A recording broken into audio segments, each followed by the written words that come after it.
I'm going to do two prayers, Sahanavavtu and then this Om Shanno, because that is the Shanti part of this Upanishad. Om Sahanavavtu Sahanau Bhunaktu Saha Viryam Karavavahai Tejasvinavadhitamastu Ma Vidvishavahai. Om Shanti Shanti Shanti. Hari Om Shri Gurubhyo Namaha.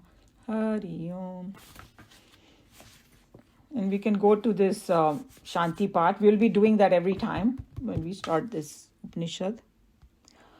Om Shanno Mitra Sham Varunaha Shanno Bhavatvayarma Shanno Indro Bhaspatihi Shanno Vishnu Rurukramaha Namo Brahmane Namaste Vayo Tvameva Praktyaksham Brahmasi Tvameva Praktyaksham Brahma Vadishyami Rutam Vadishyami Satyam Vadishyami Tanma Vavatu Tadvaktaram Avatu Avatu Mam Avatu Vaktaram.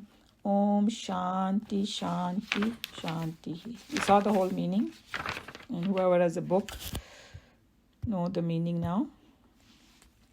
And then so this was the Shanti part that we went in detail. And then the second section was about Shiksha pronunciation, basically. That it was talking about that how pronunciation was so important that they didn't go in detail, but they touched upon the science of pronunciation in this verse. It's telling that the importance of it. And then sound, accents, pitch, quality of measure, and we saw why, and articulation, uniformity, and continuity of pronouncing the letters. We are not going to go into much detail about it, but Swamiji is going to touch upon, so we get an idea that how much detail they used to do. And then he moves forward, so we can read this now. Anilji, would you like to read?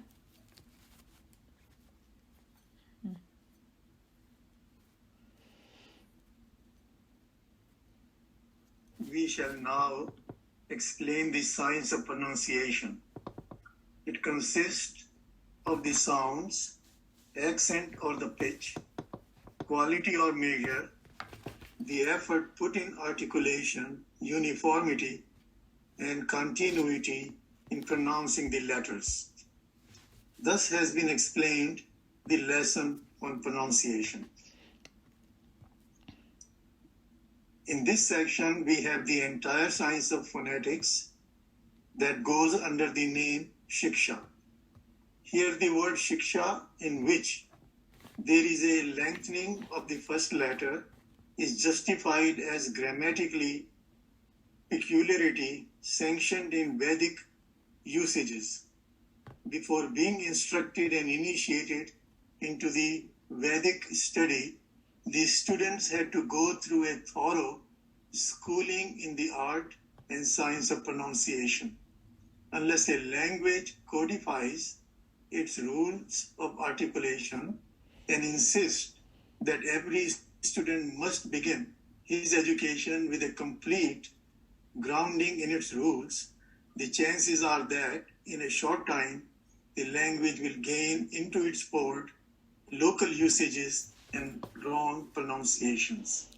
So we discussed that why it was important, the science of phonetics and this pronunciation, because otherwise in this Sanskrit language, the words have such loaded meanings that just with one little word, the student will understand the whole picture behind it, And then if you don't say it correctly, then over the time it loses. And we see that how some words have such shallow meanings now sometimes, and you cannot get the right import and all this. So there's so much packed into this, whatever they are saying, that how it is important. And Swamiji is going to tell that deterioration of language, a lot of negative things happen.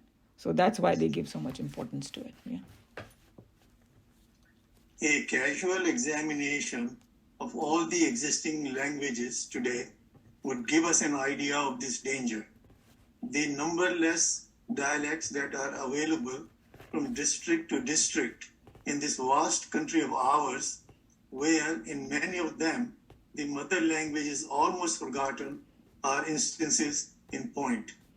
This is so not only in India, in Europe also the condition is the same.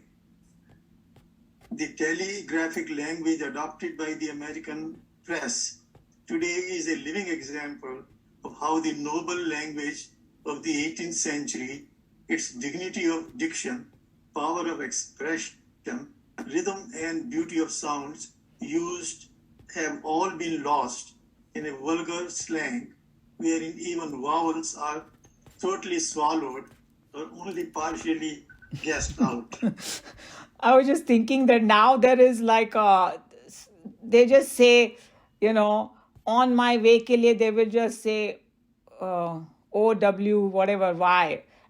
Though that's an easy one, but sometimes, even this young generation will send something and say, what does it mean? And and they will, somebody send me, oh, my MIW is sick. So I said, what is MIW? So mother-in-law. I didn't know that. MIW. I don't know if you have heard of that. So it's like all these, after a while, you don't know what they're saying. And this is a funny joke. So this one Indian fellow came to our house and he said something like the Ukla University. So I said, what? What university? Ukla? And my our son, he decoded it. It's UCLA ko Ukla bana diya. Or Ulka, something, whatever, he just read like that. So it's like so crazy that what it can do. After a while, you don't even know what the person is saying because you keep messing the language up. But if you say it, correctly, nobody will misunderstand you. Yeah, that's what they're trying to tell you. Contrasted with this confusion in a spoken language, as English brought about from place to place, even within a couple of centuries, we have in the Vedic lore a language that has stood the test of thousands of years, and even today, except in rare cases, the pronunciation is uniform all over the country. It is so because the study of the science of pronunciation is insisted upon everywhere before the student is initiated into the Vedas. So we saw that, and the south of India is very good in like pronouncing it correctly. हम north वाले थोड़ा काफी कुछ गड़बड़ करते. Even I don't know how to pronounce everything correctly because we are never given that much importance. But there are those schools I heard that they will teach you even to say this Shanti mantra.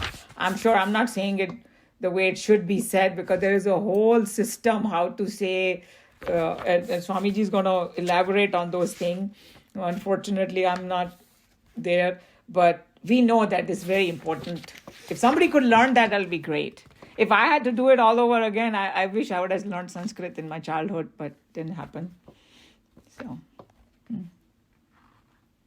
The teacher here is addressing Vedic students, and by the time the student has come to the Upanishad class, he has, in his education, mastered the early lessons in the curriculum wherein he has already been initiated into these topics. Therefore, the teacher has only to remind the student of the importance of these topics, and hence, in this section, we find only the enumeration of the various subheadings. Maybe the Rishi at the time of his discourses might have given exhaustive talks on these topics, and the mantras as they stand only represent the points of the talk which the students were made to repeat as a help for them to remember the entire discourse. So he's just telling you that here they have just touched upon the headings of all the things, and they have not got in detail. But we have to assume that they the moment they heard the word swara, they know what it is. हम लोग को नहीं मालूम, unfortunately. उनको मालूम होगा. The science of phonetics or orthography includes varna letter of sounds, Swar, accent or pitch. Matra, measure or length of time. Balam, effort in pronouncing. Sama, pronouncing the letters of a word uniformly. And Santana, continuity of words. The letters fall under many groups: the guttural, the palatal, the dental, the labial, and so on. So, like I don't know much about Sanskrit, but I know that ये जो अपना क ख ग घ वगैरह है ना, वो एक ही तरह का होता है. You use your throat, or you use your palate, or you use your teeth or something, lips. Labial is lips, guttural is throat. So वैसे उसको अरेंज किया हुआ है. क ख ग घ, the whatever it is, the same. T th ध ध न, so we are using our teeth. See what I'm saying? Very, very scientific all of that is. And when you can imagine, हमारा तो दिमाग ही घूम जाएगा ये सब. You have to remember all these things. Swara, matra, balam, santana, all these part of, how to pronounce it correctly. And he talks a little more about it. Umaji, but in the ancient literature, they really didn't write. So how did they learn all these? That's why it's called Shruti. Shruti means to memorization. Yeah, memorize. So what they believe that in Satyuga, people had like perfect memories. I don't know, even today, there are people from the south, they have the whole Bhagavad Gita memorized to the T, and the whole, जो वो पूजा करते एक एक दो दो घंटे की, उनको सारा याद है. I mean, last time my husband and I were at Thaneshwar ji's place, he has, I don't know, he and his wife have, God knows how many things memorized. But when the Kali Yuga started, after Krishna Bhagavan left this earth, the Kali Yuga started, right? That's what they believe. So that's the time that Ved Vyasji, he knew that people's memories are going to get faded and all that. That's when he wrote it in writing. Before that, it was always by hearing, memorizing, and passing it on. Hearing, but they had their own way to make it in such a way that it won't get corrupt. And all these things that he's talking about was part of that learning. That उसको ऐसे ही बोलना होगा. तो और वो आप देखोगे जैसे हनुमान चालीसा है. We are all from north. हमको कितनी जल्दी याद हो जाता है. उसमें कुछ होता है कि वो एक पावर होता है उसमें जो हमको याद करा देता है वो. If you keep listening, you will memorize it. और गीता के वर्सेस भी ऐसे ही हैं. The people who memorize, because वो ऐसे उसमें एक रिदम है.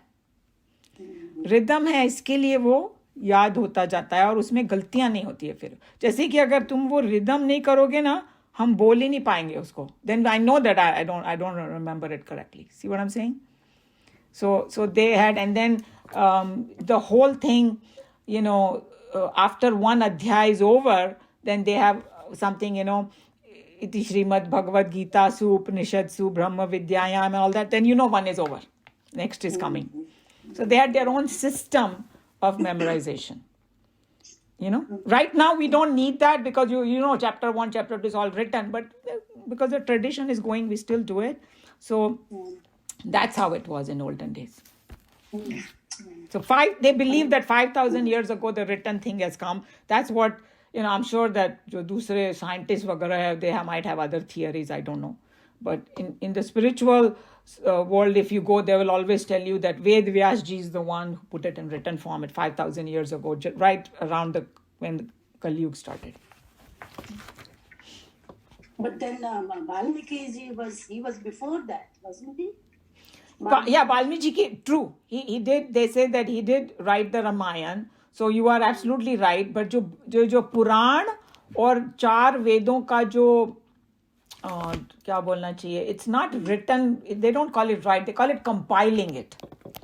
So that means the Vedas, all the mantras were there, but they were haphazard. किसी ये ऋषि ने ये मंत्र को किया था, वो ऋषि ने, उसने उनको कंपाइल किया 4 वेदों में. वो सब 5,000 साल पहले हुआ. पुराणों का जो सब कुछ लिखा उन्होंने, वो 5,000 साल पहले हुआ. और it's possible that रामायण के टाइम पे obviously, I mean, right now, हम लोग सिर्फ श्रद्धा से ही सुन सकते हैं. We don't know exactly what happened and all that, but you are right that they did say that he wrote it. That's how we say, he wrote the Ramayana. Yes. Thank you. The accents or tones that generally fall on the vowels in each word or syllable are of three kinds. Okay, so Uddat, yeah, these I looked up because even I said, what is this? It's called Uddat. Should I read this? Because there are a lot of words that I already please. checked out. Yeah, because there are ये सब pronunciation बहुत है इसमें. So the accents or tones that generally fall on these vowels in each word or syllable are the three kinds. Uddat, they're called the acute or high. Anudat, the grave or middle. And swarit, the low. So ऐसा कुछ होता है जैसे कि अ बोला ना तो एक बोला आ और एक बोला और एक बोला ओ, ऐसे ऐसे करके कुछ है उसका अलग अलग स्वर depending on what you want to say. The measure or length of time required in pronouncing the short or long lengthened vowels is also to be carefully noted by every student of phonetics. The correct time taken to pronounce a short vowel is considered as 1p instant hraswa. To pronounce a long vowel, 2p instant dirgha, and a prolongated vowel is a 3p instant pluth. It's called pluth. So something like some lady was explaining, एक होता है कि किसी को पास में बुलाना हो तो किसी का नाम राम है समझो. So Rama, come here. And दूसरा थोड़ा सा दूर है रामा, और बहुत दूर है हे रामा करके. So वो ये तीन ढंग से इतना इसमें फर्क है ये. So even one little thing can make a huge difference. So sometimes in Sanskrit, I believe that once you know how to say it, you know the context behind it. Why this person is saying that, thoda emotions, everything comes into picture. So you get an absolute correct picture of what the person is trying to say. That's what the whole thing. So we don't need to worry about, but it's a good to thoda sa कि उसमें कितना depth है. हम लोग appreciate करेंगे अभी, right? ये संस्कृत में कितना depth है just by knowing this little bit. The effort in pronouncing is indicated by the exertion that the speaker has to put upon his vocal cords in bringing forth the right sound in the right way. The science explains these efforts under two different headings, the outer and the inner, and again, in its details, divides the outer efforts as of 11 kinds and inner as of 5 kinds. Can you believe that? This is the part of that balam. कितना force तुम दे रहे हो उसको. अगर किसी को ये सारा science मालूम हो जाए और सभी everybody was expert in it, the teacher, the students and all that. So that's why the communication was so good between them there, because they knew what they were talking about. Well, I have a question. I have heard the pronunciation of Om many different ways. So you're right, and Sarva Priyananji always warns that when you want to say Om, even if it is made of A, U and Ma, you don't say Aum or anything like that. When you say it, because Sandhi hai wahan pe, you have to say Om. That's one thing. And then each person की capacity अलग अलग होती है उसको बोलने की. एक की जल्दी हवा निकल जाती है. He can just say Om, and दूसरा वो 2 मिनट तक Om ही करता रहता है. Have you seen that? Like, Yeah. So obviously, idea is to make it a little longer for it to be more effective, as if you are using it as a meditative tool, and increasing the gap between the two ohms and all that. So, suppose we don't know how to do it, the best way is, just start with simple, short ones, then you can lengthen it, and maybe, hear some sounds of some swamis saying it, because they might have a bit more insight into it, So, पर जितना वो गहराई से आता है बोलते हैं उतना अच्छा होता है, right? You can't just say Om like that, like Om अंदर से लेके आओ उसको. So all those things for sure, But is it true that when you are saying Om, then you are basically are being aware of your waking, dreaming, and deep sleep? Yeah, if you study Mandukya Upanishad, if you know the meaning, then you will relate to it for sure, definitely. That's why they have all these definitions, because हम लोग Om is such a thing. It's such a become universal thing now. we live here in North Pacific Beach. If you go down on that Garnet, सब जगह ओम ओम लिखा हुआ है. There's so many yoga people तो फटाफट डाल देते हैं. But how many people from our Indian origin also have gone and seen the mantras of Mandukya Upanishad? It really opens up what Om is. It's a symbol of the divine. But then it's such a scientific symbol because it said it encompasses everything. So then how? Then it explains that whatever was before, whatever is now, whatever is later, everything is including in this Om. And then our own experience of the, waking, dream and deep sleep. हम लोग के 3 ही experiences है, वो सारे Om में हैं. But there is something beyond it also. And what I'm saying, how much, so once you learn, when you do Om, obviously it will be more effective. No doubt. It's same thing like a mantra. If I just do Gayatri mantra, without knowing, of course it will give me some benefit because it has this power. But if you know the meaning, it is definitely going to make some more changes in you. So that's how it is. If you allow me a few minutes, I can elaborate more on Om based on my experience, my knowledge. Okay, go ahead. You want to do it now, or are you able to stay at 12:30, or you're not? Yes. Because we have that discussion time, then we can do it at that. That'll be perfect thing to do. Okay. Great. Good. Thank you. The rule of uniform pronunciation is evidently most important, or else the meaning can become totally different. Rama and those school cannot easily be understood by anybody as Rama went to school. The regular blending of sounds and words, Sanatan, is also as important in language in order to elicit the correct meaning. Ajmer Gaya, gone to Ajmer, Ajmer Gaya, gone to Ajmer, will become a statement of tragedy and bereavement if we disobey the rules of Sanatan and say Ajmer Gaya. Today he has died. So this word he is talking about, this Santanaha. Santanaha is the one which called the continuity of something.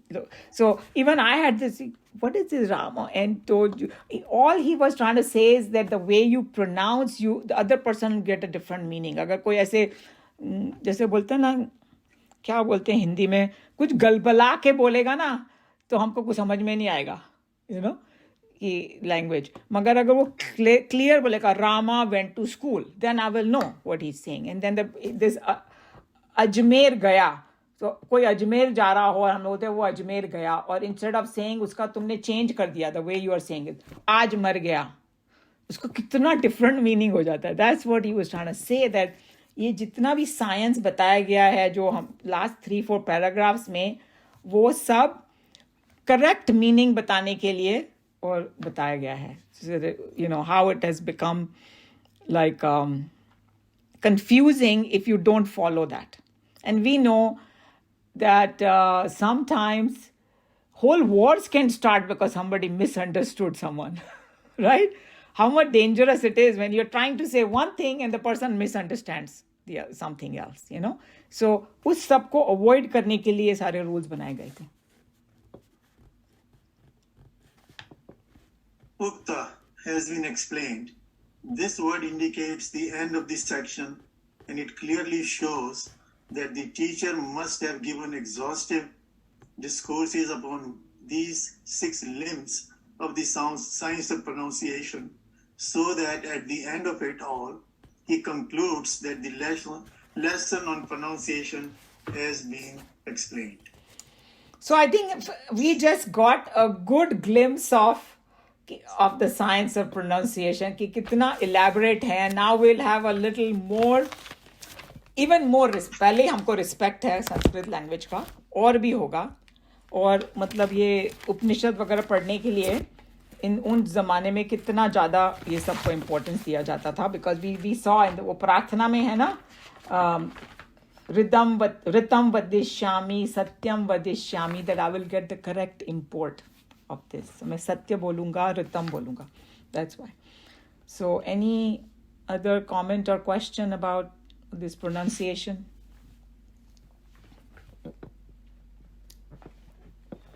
Okay, so we can go to the next verse, Anuvak 3.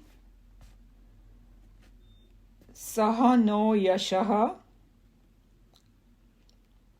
This is Adi Loka Svarupam. Saha no yashaha, saha no brahma varchasam, athatah sangahitaya upnishadam vyakhyasyaamaha panchasvadikaraneshu adhilokam adhijyotisham adhividyut adhiprajam adhyatmam ta mahasangahita ityachakshate. Saha is together. Now for both of us, this is how it starts. Sahana vavatu. That's also the same meaning is here for both. Yasha is glory. Saha is together. Now is for both of us. Brahma varchasam. Effulgence born of holy life and scriptural studies.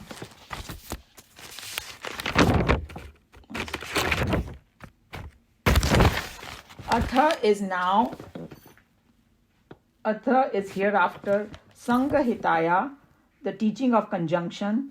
Upanishadam, sacred science, or Upanishad. Vyakhyasyaamaha, we shall explain. Panchasu, in 5. Adhikaraneshu, perceptible objects. Adhilokam, concerning the universe. Adhijyotisham, concerning the luminaries. Adhividyam, concerning learning. Adhiprajam, concerning progeny.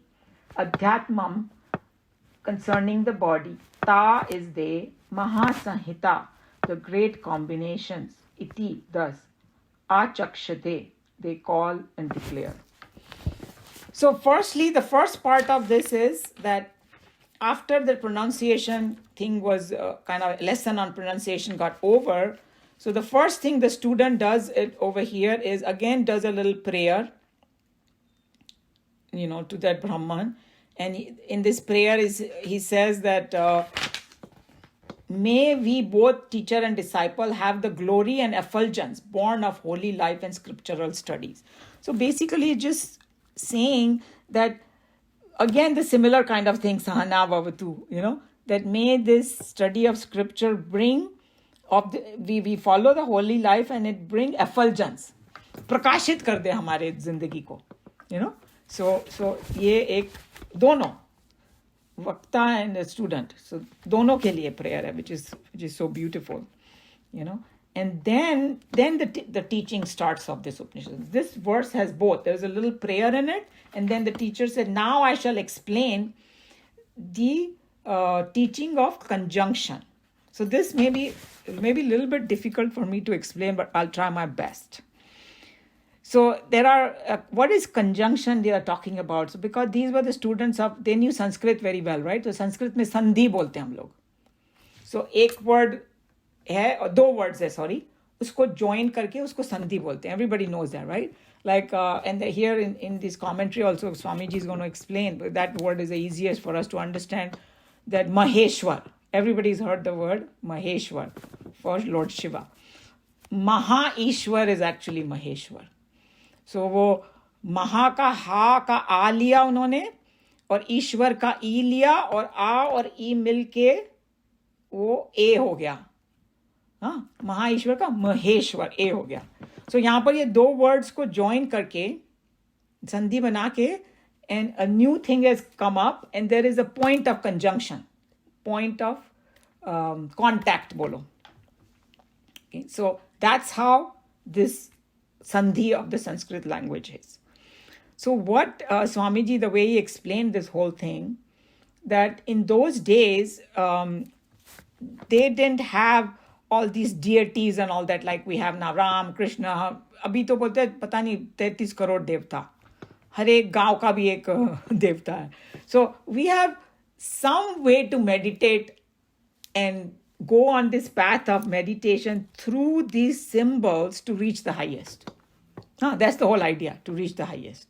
So upasana they call it. So, and I was explaining this word upasana. Upasana is nothing but whatever the objects are available to me, I'm taking that and I'm invoking something higher in it. And the invoking means superimposing on it. तो इसीलिए लोग बोलते हैं ना, मानो तो कृष्ण, नहीं तो एक पत्थर की मूर्ति. अब देखो, जिसको भाव जागता है उसमें, उसको लगता है कि साक्षात भगवान ही यहाँ पे आ गए. Like I go to Hare Krishna mandir, for them that murti, that the way they handle it, it's god for them. You know, so, but they also study Bhagavad Gita. They also know that God is all pervading, right? So it cannot be just in that murti, but because of that bhav, they are able to take their mind to higher. And I also gave that example about, hey, if I'm missing some family member, he's gone on a trip or lives in another town, I keep their picture. And I look at the picture and it immediately reminds me of them. So picture is a symbol that I'm superimposing the whole idea of them. So that's how we have to look at it. So what they're saying, Swamiji explained that in those days, the teacher knew that the students know about Sandhi very well in the language. So now they are taking that Sandhi as a substratum, superimposing other truths that are there in this world. And they have divided those things in 5 different categories.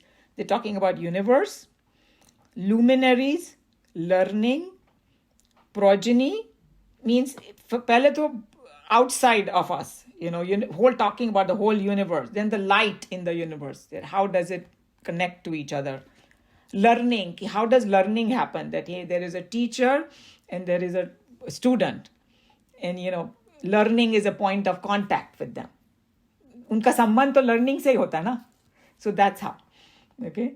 And then progeny, that how does this our children are born and all that. Man and woman have to come together. So it came personal, and the body maybe how it happens. So they took these they call it great combinations or blendings, they call them. And so basically these are the tools for upasana to bring some higher understanding, higher values and all that. And you can start meditating on these and then reach the higher. Does it make sense what I'm saying? Okay. Because it will take a while to understand, but as we go, it will get more clear, So Swamiji gave some idea that, hey, our mind and intellect, to make it sharp and sensitive. Because remember, these subjects are not like 2 + 2 is 4 math type. वो type का subject नहीं है. Is a subtle subject है, contemplative subject है. उसके लिए अपने को sensitive होना पड़ेगा, sharp mind चाहिए. And then, like Nikhilanand ji had talked about 3 kind of buddhis. You need sukshma buddhi, tikshna buddhi, and shuddha buddhi. You need pure mind, you need subtle mind, and you need sharp mind. All 3 are necessary. So with these kind of upasanas that they prescribed here, you can make that mind like that. And what Swamiji was trying to say, that no one is better than the other. It depends on your own choice. Somebody might like to meditate upon the universe, other might meditate on light, learning, whatever you want to do. You can pick one or you can do all of them. Everything is fine. Because why this is necessary, he was explaining that ultimate Brahman is very, very difficult to grasp. Because what are they talking about? Omniscient, omnipresent, omniscient, omnipotent, and omnipresent. So omniscient means all-knowing, omnipotent means all-powerful, and omnipresent means all-pervading. How do I meditate upon this? Unknowable, with nameless, formless, no attributes. So I start with this kind of thing.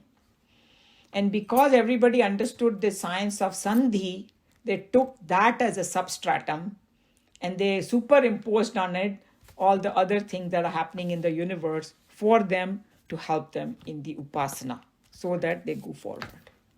So that's what this verse is about. And then the following verse is going to take each one and then explain further. Did that make sense, what I said? You have any question or comment? Maybe you should make some comment so I understand it, okay? I'm trying to explain it best way I can. I'm still trying to grasp it, Umaji, so I don't think I can have a question on that. I'm trying to understand myself right now. Okay, so basically just think of it this way, that दो चीज़ों को लेकर उनको आपस में मिलाया गया है, और उनका जब दो चीज़ें कैसे मिलती हैं, उनका पॉइंट ऑफ कांटेक्ट क्या है, और उनको मिलाने वाला कौन है, ये इस बात पे मेडिटेट करने के लिए बोला गया उनको, स्टूडेंट को. So I'll just give a example. Maybe we can take it, the actual example that will make it easier. That they call it, earth is a prior form, heaven is a posterior form. So now think of this word Maha and Ishwar. So Maha, Ishwar ko Maheshwar ban gaya, right? So Maha is the prior form. समझो A, and this is B, posterior form, the next one. So एक को बोला है earth, दूसरे को बोला है posterior heaven और atmosphere, space. एंड उनका जंक्शन क्या है कि एयर इज द कनेक्शन. उनके हम दोनों के बीच में कॉमन चीज क्या है? Air. Air is on the earth also, it's up in the sky also. Okay, so that is a connection. And atmosphere is a junction and air is the connection, ऐसा बोला गया है. You know, so that's how we have to look, that there are two things. Just remember this much and then we'll go forward next time. That two things are there. एक पहले आता है, एक बाद में आता है, फिर उनका एक पॉइंट ऑफ कनेक्शन होता है और एक जोड़ने वाली कोई चीज होती है. That's it. Those four things, if we remember, then we can move forward. So don't worry about it. Everything is not getting into our head. It took me a while also to understand, and even I may not know everything fully, but as we move forward, it should get more and more clear. And the reason behind it, they are telling, is that we are trying to lift our mind from this lower plane to something higher. Because our ultimate goal is to reach that Brahman, but to reach that Brahman, there's no direct path, because it's very difficult to meditate upon something very nameless, formless, Sat Chit Anand. We don't know how to do that. So they have prescribed these methods. You can say that when a child wants to learn bike, we don't give them suddenly 2-wheel. We start with some 4-wheel thing, then we make it 3, and then you have a bike which puts this 2 wheels, and then they start going, and one day we take those wheels out. So just understand that these things are like that bike, that these Rishi Munis have given us some extra wheels to lift our mind. I don't know if that analogy made any sense. So maybe when we read something more, if anybody has any other comment or question about this? Neeraji? No, I have a joke about that I think is appropriate here. वो अजमेर गया वाली जो pronunciation की बात है ना, तो wife husband को फोन करती है ऑफिस में, कहती है अजवाइन के पराठे बना रही हूँ, ऑफिस से जल्दी आ जाना. तो वो सुनता है आज वाइन के पराठे बना रही हूँ, तो वो सब काम काज छोड़ के उसी वक्त घर दौड़ के चला आता है. फिर कहता है इसमें वाइन का टेस्ट तो आ नहीं रहा. तो कहती है मैंने कब कहा वाइन, मैंने तो कहा था अजवाइन के पराठे बना रही हूँ. तो that is, how it alters the meaning completely. Very good joke. Yes, this joke we all can understand. Yes. I really liked your example. I mean, that makes sense of earth and heaven, and how atmosphere is the junction and Vayu is the means to join. But other than that, yeah, and we can read one more. Maybe that'll make sense. So now I'm saying, now concerning the luminaries or meditation upon the light, fire is the prior form, the sun is the posterior form, water is the intermediate form, and lightning is the connection. And so we should meditate upon that. So ऐसे करके उन्होंने किया. And the next one is concerning knowledge. The teacher is the prior form, the taught is the posterior form. So there are दो लोग हो गए ना. Learning is the intermediate form, and the instruction is a means of joining them. And so we should meditate upon learning. So कितना मतलब, their perception was so amazing, that how they came up with these conjunctions, great combinations in the universe. Yeah, so let's read now. Oh, maybe we can read next time because it's already 12:24 and I think Kamlaji is going to tell about Om. So maybe we can just stop here. Unless somebody has any other comment, question.